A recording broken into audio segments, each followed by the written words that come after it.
Olá, meus irmãos, graça e paz, sejam bem-vindos ao podcast da GMIL e da Secretaria-Geral de Missões, né, os dois braços aí que andam junto da missão. E nós estamos dando início a essa série de conversas, de bate-papo, porque estamos no mês de junho, mês de missões estrangeiras. E aí a gente quer conversar, tirar dúvidas, bater papo sobre os assuntos, né? E quem melhor, né, do que o nosso secretário que está aqui com a gente para poder responder algumas coisas. Pegamos algumas dúvidas gerais e vamos estar conversando sobre isso. Eu sou o Alex, diretor da GMIL, e estou aqui com o pastor Moisés. Pai Senhor, meus irmãos, muito bom estar com vocês. E como o pastor Alex aí falou, nós estamos aqui com o objetivo de conversar aqui informalmente, mas nessa conversa esclarecer também algumas dúvidas gerais aí que alguns irmãos têm em relação a missões estrangeiras. E estamos entrando aí em junho, nesse mês, né, de missões estrangeiras. Ao longo desse mês aí vamos estar conversando com os irmãos sobre isso. Amém. E viva a essência, viva missões. Bom, pastor Moisés, eu acho que muitas pessoas têm muitas dúvidas, né, com relação a missões estrangeiras ou estrangeira, né? E eu me lembro que quando eu iniciei trabalhando com missões na igreja local, a gente tinha aquele jornalzinho, o missionário, né? Na época o secretário era o bispo Roberto Amaral, e chegava, trazia muito conteúdo para a gente, muita informação. A gente não tinha o YouTube, não tinha redes sociais para nos auxiliar, e a gente tinha que procurar informação. A maioria era material escrito, né? Ou no máximo, às vezes, um blog, alguma coisa assim que tinha, mas a maioria eram revistas, né, que a gente tinha. E no âmbito do contexto, né, wesleyano, o mês de missões estrangeiras, ela remete muito à identidade, né? Wesleyana, a identidade do povo wesleyano. E a gente tinha um slogan aqui na Gemil, e a gente usa de vez em quando, que é impossível ter um coração abrasado e não ter um coração missionário. Né? Se alguém diz que tem um coração abrasado, ele deve arder por missões. E o que é, né, o mês de missões estrangeiras? Você tem a experiência como missionário transcultural, como secretário regional, e nasceu, né, nesse contexto wesleyano e sabe muito bem a importância desse dia. Né? O que é, afinal, o mês de missões estrangeiras? É interessante porque a missões, na verdade, ele acontece o ano inteiro, né? O ano todo. E nós temos que fazer missões e investir em missões ao longo de todo o ano. E todos os projetos de missões eles estão se desenrolando ao longo do ano. Não se resume a um mês e nem mesmo a um dia. Mas o mês de missões estrangeiras ele funciona na nossa igreja como uma organização para que nós possamos arrecadar os fundos, divulgar de uma forma mais intensa, justamente para patrocinar e financiar esses diversos projetos que vão estar ocorrendo ao longo de todo o ano. Então, a gente sabe que é inviável, às vezes, nos organizarmos para levantarmos uma grande oferta todos os domingos, ou toda semana, ou todo mês. Existem outras demandas na igreja como um todo e também nas igrejas locais. Então, é costume na Igreja Metodista Wesleyana, no mês de junho, nós levantarmos uma grande oferta, nós nos organizarmos e nos mobilizarmos para levantar uma grande oferta que venha financiar os diversos projetos missionários e nos ajudar na manutenção dessa missão que continua e que acontece todo ano, todos os meses, todas as semanas, todos os dias ao longo do ano. Então, há algo emblemático para nós no mês de junho, porque foi separado esse mês. Normalmente havia um dia, mas nós estamos separando todo o mês de junho, porque sabemos que cada organização ela funciona de uma forma, cada igreja às vezes levanta ou consegue mobilizar essa oferta ao longo desse mês, mas estamos tirando todo esse mês aí para darmos essa ênfase em missões e missões no geral, mas principalmente missões transculturais, missões estrangeiras, multiétnicas também dentro do nosso país e etc.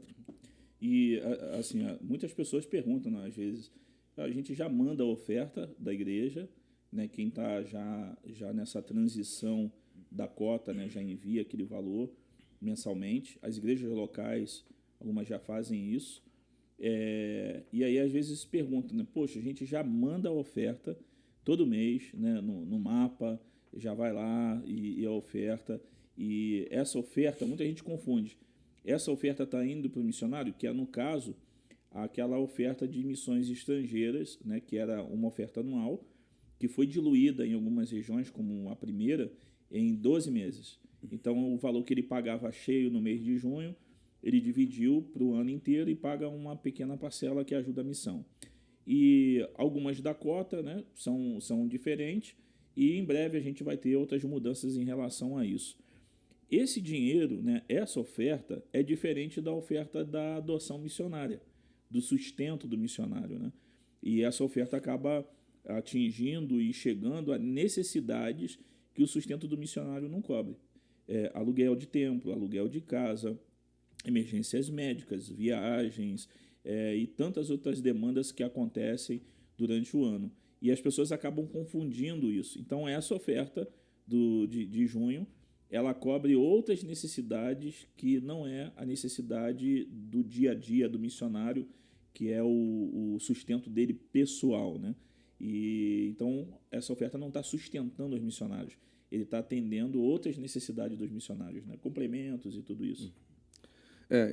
É um pouco complexo porque ela às vezes não sustenta, mas também sustenta. Porque o aluguel porque ela acaba complementando às vezes um subsídio de algum missionário que está em necessidade, que não conseguiu atingir ali o seu sustento no PAN. Ela ajuda no aluguel dos templos e etc. Mas eu vou aproveitar e explorar um pouco aí. O pastor Alex aqui colocou uma série de situações. Nós estamos num período de transição na nossa igreja. Nós sabemos que nós vamos entrar com a GIF a partir de janeiro de 2022. 2022 esse ano. Não, 2023, isso. Janeiro de 2023 nós vamos entrar com a GIF. E, a partir daí, toda aquela demanda maior da oferta de missões estrangeiras, ela vai, espera-se, né? Esperamos, né, que ela seja contemplada na GIF. É mais ou menos um ensaio que algumas regiões já estão fazendo. Diluíram essa oferta em 12 meses e estão enviando. Mas até essa diluição que é feita, ela às vezes não contempla o reajuste que nós precisamos, por exemplo. O reajuste da economia, da inflação. Então, até esse fracionamento que algumas regiões fizeram precisava ser revisto também. Não será revisto porque nós teremos a GIF, que já vai fazer essa revisão para nós. Mas uma coisa não anula necessariamente a outra. Existe uma necessidade de manutenção mensal da missão de pessoas que nós estamos mandando, nós estamos enviando. E vale lembrar que, biblicamente falando, quem envia é uma igreja local. Então, toda a demanda do sustento deveria estar na igreja local. Mas aí vem a Secretaria-Geral de Missões, a AGMIL e os seus órgãos, né, para auxiliar a igreja nesse envio, nessa manutenção, nesse sustento missionário, e para que nós possamos fazer mais, ir mais longe. Porque, juntando a força de diversas igrejas, até o pouquinho daquela que tem pouco e um pouco mais daquela que tem mais, mas na junção do todo, nós conseguimos fazer mais e ir mais longe. Então, a oferta ela também continua sendo necessária, principalmente a adoção do PAN, né? E também a oferta que nós levantamos de missões estrangeiras. Mas como esse ano a GIF também não foi implementada ainda, nós dependemos, para todo o funcionamento do restante do ano e desse ano de transição da GIF, todos os nossos missionários, tudo que é feito com a oferta de missões estrangeiras depende dessa oferta que nós levantamos agora em junho. Então, nós ainda precisamos levantar uma grande oferta. Mas, além das demandas existentes, nós temos também projetos que só serão implementados, só sairão do papel, vamos dizer assim, se nós tivermos os recursos para tal. E nós não temos outro meio de extrair esse recurso, senão dessa parceria das igrejas locais, acreditando na estrutura missionária da nossa igreja, para que a gente consiga ir mais longe. Então, o que acontece em relação ao dinheiro propriamente dito, nós temos o PAN, que é o Plano de Adoção Missionária, que vai estar diretamente ligado ao sustento do missionário. E a oferta que nós levantamos de missão estrangeira, ela vai sustentar toda a máquina que tem a ver com o envio também do missionário. Então, toda a máquina de cuidado, de treinamento, de manutenção do missionário no campo, né, de logística, de transição do missionário, de envio, de substituição, muitas vezes questão de vistos, questão de saúde, questão de volta do campo, tudo isso é contemplado com essa oferta. Então, existem diversas demandas que estão ligadas diretamente a essa oferta. Às vezes, a gente olha para missões de uma forma muito simplória. Às vezes, parece que o missionário vai levantar o seu sustento e isso basta. Mas, já para ele levantar o sustento, já é um grande desafio, porque ele tem que se manter naquele país. Mas não é só o sustento que é a despesa para se ter um missionário. Nós temos a despesa das passagens, nós temos a despesa de vistos, documentos, documentação, legalização da igreja no território local, aluguel de templo, aluguel de casa do missionário, construção de uma creche, construção de uma base missionária. Então, aqui eu estou pensando em diversas realidades que temos aqui. Já respondendo o que fazemos, né? Com a oferta. Então, boa. Mais ou menos isso. Mais ou menos isso. Porque a gente tem, por exemplo, há diversos cenários diferentes. Então, nós temos, quando a gente fala ali, por exemplo, da base lá do orfanato, lá em... Orfanato não, mas da creche que nós temos lá em Moçambique. Então, nós estamos falando, às vezes, de estrutura para manter toda a creche. Aí nós estamos falando de comprar comida mesmo. Nós estamos falando de cavar poço. Nós estamos falando manutenção de veículo. Manutenção de veículo. É uma série de questões que não tem a ver com o sustento pessoal do missionário. Mas que, se a igreja não levanta essa grande oferta, ou o missionário, ou dois ou uma, ou ele não faz, ou ele tem que tirar do bolso para fazer. Mas que bolso, né? Se, às vezes, o levantamento do sustento dele já é muito precário, muito difícil. E também é essa oferta que vai nos permitir implementar algum projeto mais sólido de cuidado missionário, como pagar um seguro, pagar um INSS, trazer para um tratamento. Às vezes a gente precisa pagar um psicólogo, pagar uma consulta médica. Um retiro, né? Um retiro de revitalização, de cuidado. Manter a base missionária para que ela esteja ativa. Então, por exemplo, a base missionária, a fonte de recursos dela, em parte, no levantamento do PAN. Só que o PAN é para o missionário, então a base ela não fica com o PAN, ela fica... os missionários dizimam na base, é diferente. A base não fica com nenhum recurso do PAN. E é bom até ressaltar isso, porque, assim, um exemplo, para as pessoas terem noção clara, quando a gente está falando que essa oferta cobre custos adicionais, na maior parte, né?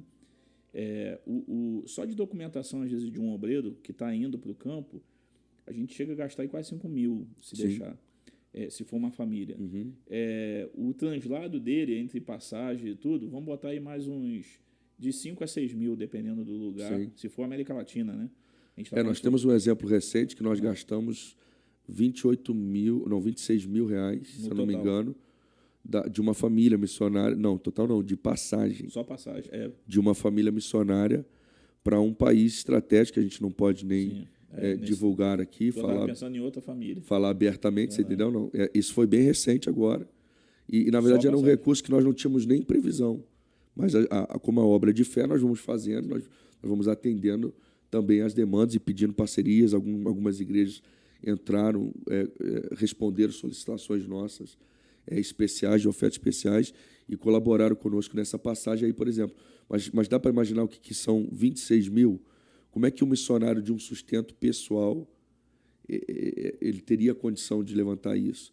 Mas se nós somos a igreja que estamos enviando, se nós temos essa responsabilidade com missões, nós precisamos dar resposta a isso. Para uma igreja só também é muito pesado, mas se nós estivermos junto como igreja nessa campanha de missões estrangeiras, nós temos aí o recurso para dar resposta a essas situações. Os bastidores do custo, né, de tudo que é feito na missão, as pessoas não têm noção. Só para a gente manter a estrutura de arrecadação, de prestação de conta e tudo, a gente paga. Também programas, sistema, contas bancárias. São várias coisas que as pessoas não conseguem ver. Vale dizer o seguinte, tipo assim, a transparência, nós queremos desenvolver um sistema transparente para que você saiba como é que vai a sua oferta, para onde vai, e para que o missionário tenha a segurança da transparência.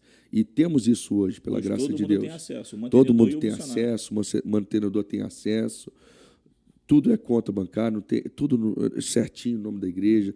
É assim que a nossa igreja funciona. Mas para manter a transparência há um custo, e há um custo alto. Não é barato mesmo. Fora que a gente tem hoje a estrutura da AGMIL, né, que a gente está nesse período de transição da forma de ensino e tudo, que também a secretaria banca.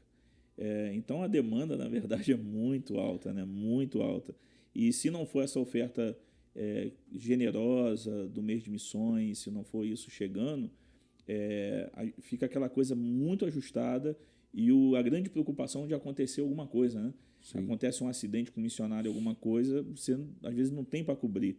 E a importância disso. Só lembrando, né, que na descrição aí você já tem a oportunidade de ofertar, né, o valor que você puder. Separe uma oferta de amor, de verdade, do seu coração, e a honra e adore ao Senhor com essa oferta nesse mês extraordinário, e compartilhe esse link também com todos os grupos que você tem no seu celular. Se te mandam bom dia, boa tarde, boa noite, boa madrugada, mande o link para todos esses grupos também, e com um bom dia, boa tarde, boa noite, falar abençoe a vida de um missionário. Eu tenho certeza que vai ser benção. Eu lembro que eu li uma frase, agora não lembro de quem é, eu ia falar Davi Botelho, mas não sei se é dele mesmo, que nós, os evangélicos, gastamos mais com Coca-Cola do que investimos em missões. É uma estatística mundial, né? Os pets hoje custam mais do que um missionário na África. Olha só. Os pets. O custo com um cachorro de estimação mais básico, ele chega a 300 a 2 mil reais por mês. Olha só. Um custo mais básico. E a gente tem indígenas que Sim. vivem com 500 reais. Claro, do contexto que vive. Então, e na África talvez se a gente pensar, por exemplo, num lanche, num fim de semana, por exemplo, eu saio com a minha família para lanchar, tem uma família grande também, 3 filhos, né? Você não gasta menos do que um valor ali X. É de 100 para cima. Se alguém conseguisse, né, investir o valor de um lanche, né? Aí na oferta agora, aí no link, aí, propor no coração, a gente consegue levantar uma grande oferta aí e o nome do Senhor é glorificado de uma forma tremenda, né? É verdade. Está chegando aqui no final dessa 2 perguntas que foram respondidas, né? Primeiro, o que é o mês de missões estrangeiras e o que fazemos com a oferta, né? E em breve vamos estar vindo aqui já com outros assuntos. Compartilhe com outras pessoas isso, bota no grupo da sua igreja, no grupo do seu distrito, da região, onde você estiver ouvindo, vendo, participando. Compartilhe 2 coisas, o link desse podcast e o link também da oferta. Nos ajude a divulgar e a proclamar o reino de Deus e falar para todo mundo que é essencial. Missões de verdade e a gente precisa cumprir isso, né? Pastor? Amém. Divulgue aí realmente, participe com a gente e proponha no coração aí uma oferta para contribuir, para fazer parte, para participar junto conosco. E nós temos certeza que iremos muito além do que aquilo que a gente imaginou que era possível através da nossa unidade e do amor por missões, vivendo a essência da igreja, vivendo missões. Deus vos abençoe.